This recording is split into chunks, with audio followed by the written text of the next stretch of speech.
අද කතාව බන්ටිගේ නඩු තීන්දුව.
මේ ඉන්නේ බන්ටි.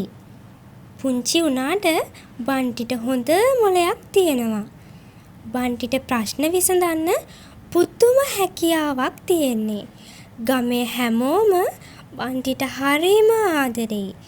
ආදරේ වැඩිකමට ගමේ හැමෝම කිව්වේ පුංචි නඩුකාරතුමා කියලයි. ඉතින් අද අපි බලමු මේ පුංචි නඩුකාරතුමා නඩු විසඳන හැටි.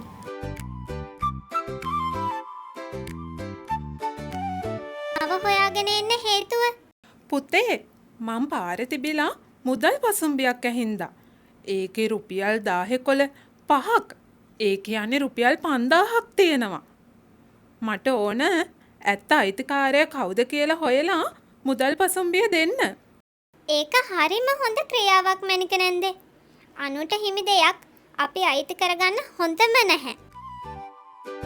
මේක අයිතිකාරයට දුන්නහම මට තෑග්ගක් ලැබෙයි නේද පුතේ? අයියෝ මැනික නැන්දේ. අපි එහෙම හිතන්න හොඳ නැහැ. අපි උදව් උපකාර කරන්න ඕන කිසිවක් බලාපොරොත්තු නොවේ. මැනික නැන්ද කිසි දෙයක් බලාපොරොත්තු වෙන්න එපා. ඔය මුදල් පසුම්බිය අයිතිකාරයට දෙන්න. සබාදහම මැනික නැන්ද ගැන බලා ගනීවි.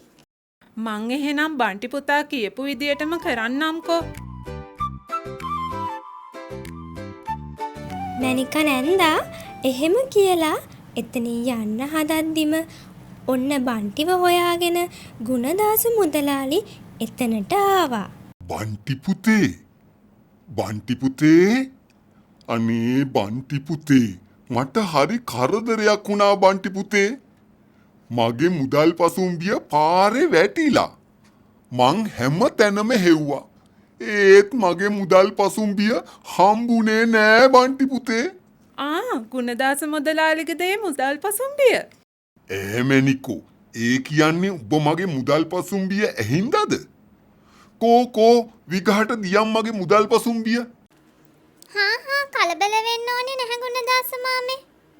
මුදල් පසුම්බිය තියෙනවා. ඒත් හැබැයි මේක ඇතුලේ මුදල් කොච්චරක් තියෙනවද කියලා ගුණදාස මාමා කියන්න ඕන. බන්ටි පුතේ ඕකේ තියෙන්නේ රුපියල්.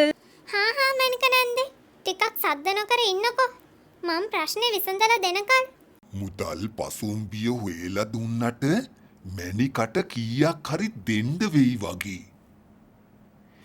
ඒ හින්දා මුදල් පසුම්බිය තිබුණ ගානට වඩා තව රුපියල් 1000ක් වැඩිපුර දාලා මං කියනවා.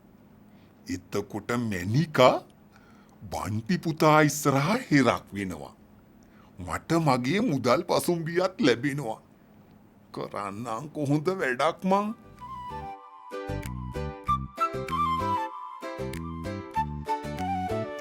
මොකද ගුණදාස මාමට මතක නැද්ද පසුම්බිය තිබුණ ගාන? මගේ මුදල් පසුම්බිය තිබුණ ගාන මට මතක නැද්ද බන්ටි පුතේ? රුපියල් 10,000කුලම 6ක් තිබුණා. ඒ කියන්නේ පුතේ රුපියල් 6,000ක් තිබුණා. මේ ගුණදාස මුදලාලි ඔහෙ බොරු විතරක් කියන්න එන්න එපා. මුදල් පසුම්බියේ තිබුණේ 10,5යි. ඔහෙ හදන්නේ මාව හෙරක් කරන්නද? ඔය බොරු බන්ටි පුතේ. මැනික නැන්ද බොරු කියන්නේ නැහැ කියලා මං දන්නවා. ඒ වගේම ගුණදාස මාමත් බොරු කියන්නෙත් නැහැ කියලා මං දන්නවා. ආන් ඒකනේ බන්ටි පුතේ. මම මේ කියන දේ හොඳට අහගන්න. මැනිකේ නැන්ද පාරේ තිබිලා අහුලලා තියෙන්නේ වෙන කාගේ හරි මුදල් පසුම්බියක්. ඒකේ තියෙන්නේ 10 කොළ 5යි. ඒ කියන්නේ ඒක ගුණදාස මාමගේ නෙවෙයි. හපොයි දෙයියනේ. බොරුවක් කියන්න ගිහින් මට මගේ රුපියල් 5000ක් නැති වුණා. මදයි කොලා. ගුණදාස මාමා දැන් යන්න.